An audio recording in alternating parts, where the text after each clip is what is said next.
Hello and welcome to Baseplate Reviews.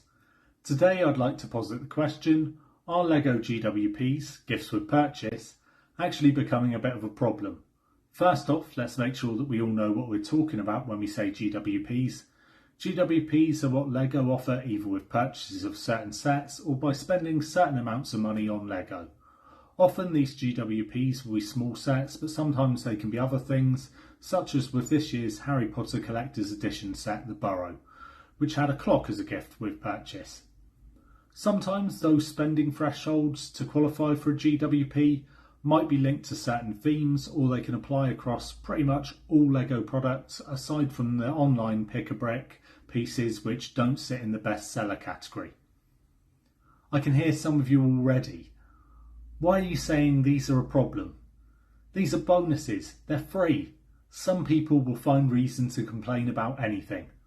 And to be clear, I'm not actually saying that I think these are definitely a problem. And I personally love getting GWPs, especially when I can stack them up with double points or multiple gifts with purchase, especially if I was going to make a purchase anyway. In fact, I recently put up a quick video about LEGO's Black Friday preview event, and in that they were showing off what I think is an excellent new set in the Endurance.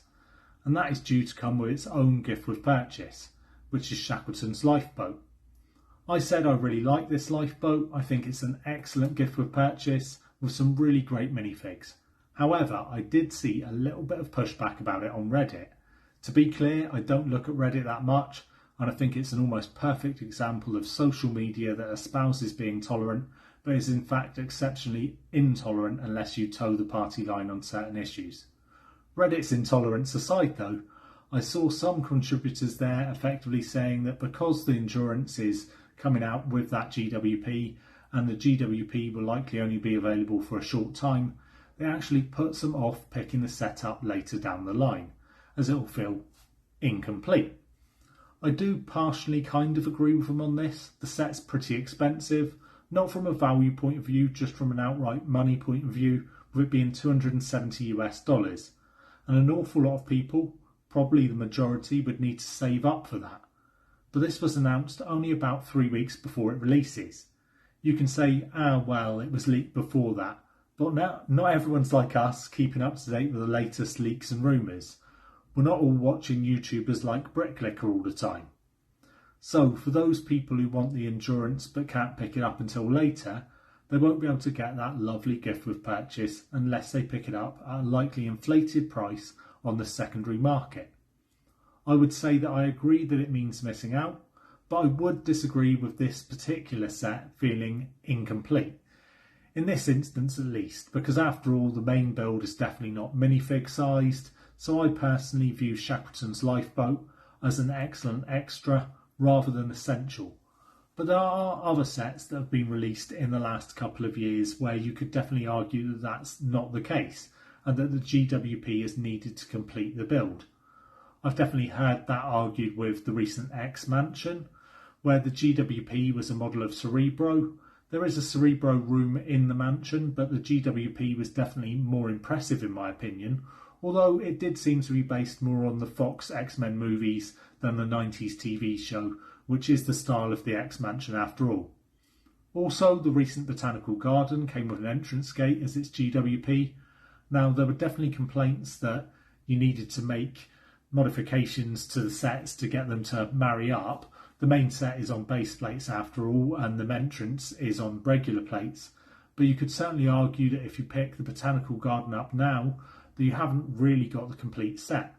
That entrance gate is specifically made to go with the main set. Going back a bit further, and I would have to say that 2023's Harry Potter Collector's Edition set, Gringotts Wizarding Bank, had a GWP that you could argue is somewhat crucial if you want a truly complete model. That was because this huge set had its above ground section, but then it has the substantial vault section that sits below it, and the GWP for this set was an additional vault with Goblin minifig. That GWP was designed to fit exactly with the rest of the vault section, even having Technic pins to help connect it together. Are there people who've been put off from buying this set because they know they'd have to pay extra on the secondary market to pick up that vault? I can see it regularly going for around $50, although sometimes it's going for a bit less, around about 30, so not quite so painful. This year's Harry Potter's Collector's Edition came with GWPs too, but I think they were less likely to be viewed as essential. The only thing that was directly linked to a purchase of the set was a clock, not actually Lego, although there was the Borgin & Burke's Flu Network GWP available at the same time. It wasn't directly linked to purchasing the Burrow though, and you could pick it up with other qualifying purchases. It also doesn't directly connect to the set, and it doesn't appear to be crucial if you wanted to pick the Burrow set up later than the initial launch period.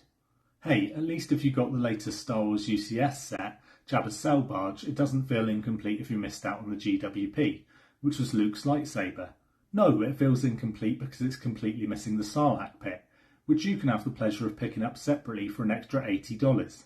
You could though afford to get that Desert Skiff and Sarlacc pit if you did pick the set up straight away, because you could flip that Luke Skywalker's lightsaber for silly money. It's still regularly going for north of $70 on eBay now. I suppose I'm just asking the question here more than anything else. If you miss out on a GWP that's linked to a specific set, does it put you off picking that set up later? Or do you still get it and not worry about the GWP? Do you go out of your way to find that GWP on the secondary market, paying a premium for the pleasure of having that completeness? For me, personally, I don't tend to pick up too many licensed sets, so tie-in GWPs don't tend to be a huge factor for me, but I do like to get the GWPs which are out at the same time as the new modular sets, although they don't normally require you to actually buy the modular to get it, just hit a certain threshold of spending.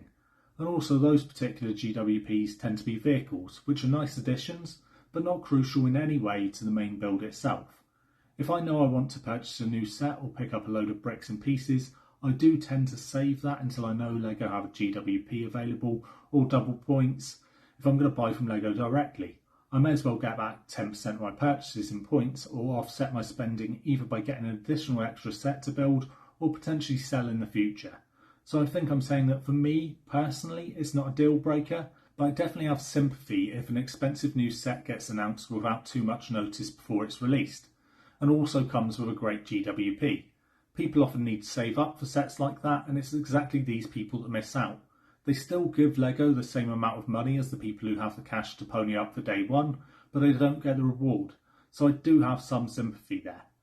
I think it's a good time to ask this question as we've got that Endurance set and its associated GWP coming out on Black Friday, 29th of November. Plus we've got the Lego Insiders weekend on the 23rd and 24th, so there should be some interesting offers around over the next 2 weeks. Are any of you going to get that Endurance set?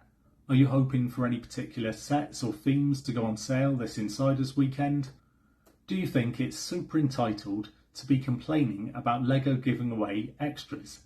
Let me know in the comments below, and maybe if we get a bit of discussion going, I might post up a poll, or something like that at least. Make sure to be subscribed to see that poll if we do make one, and hopefully you've enjoyed this fairly light-hearted scrutiny of Lego Gifts with Purchase, and with that I'll leave you, and as always, be good.